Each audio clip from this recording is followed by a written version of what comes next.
Dua saudara kembar siam ini jatuh cinta pada pria yang sama. Beruntungnya, pria itu juga membalas perasaan mereka. Atau setidaknya begitu yang terlihat. Ia bahkan melukis potret mereka berdua. Namun di matanya, hanya satu yang benar-benar istimewa. Si adik yang manis dan lembut. Perhatian itu perlahan berubah menjadi racun bagi si kakak. Cemburu yang ia pendam semakin gelap. Bahkan ia melampiaskannya dengan meremas seekor tikus hingga mati di tangannya. Suatu hari, pria itu harus meninggalkan rumah sakit.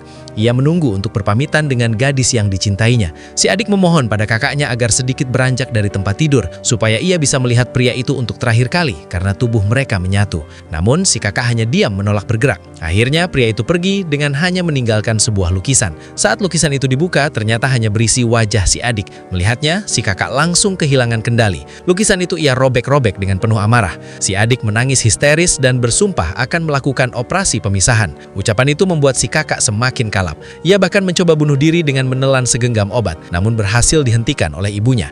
Hati sang ibu hancur melihat kedua anaknya saling membenci. Akhirnya ia tak punya pilihan selain menyetujui operasi pemisahan tersebut. Operasi pun berhasil. Beberapa tahun kemudian, gadis itu menikah dengan pria yang dulu mereka cintai. Namun sejak menikah, hidupnya tak pernah tenang. Setiap malam ia dihantui mimpi buruk tentang saudara kembarnya yang telah meninggal. Suaminya bahkan sampai membawanya ke psikiater. Suatu hari ia datang ke makam kakaknya untuk meminta maaf, apalagi ibunya kini terbaring lemah karena stroke. Sampai suatu malam, sang suami menemui ibu mertuanya yang hampir tak bisa berbicara. Dengan suara lirih, wanita tua itu membisikkan sebuah rahasia mengerikan. Ternyata wanita yang selama ini hidup dan menikah bersamanya bukanlah si adik yang ia cinta, melainkan si kakak. Pada hari pertengkaran itu, saat melihat lukisan tersebut, si kakak yang dipenuhi kecemburuan mencekik adiknya sendiri hingga tewas, lalu mengambil hidupnya setelah operasi pemisahan. Merasa tertipu oleh kebohongan mengerikan itu, sang suami memutuskan pergi. Namun bagi wanita itu, cintanya telah berubah menjadi obsesi gila. Demi menjaga rahasianya, ia sampai membunuh ibu kandungnya sendiri.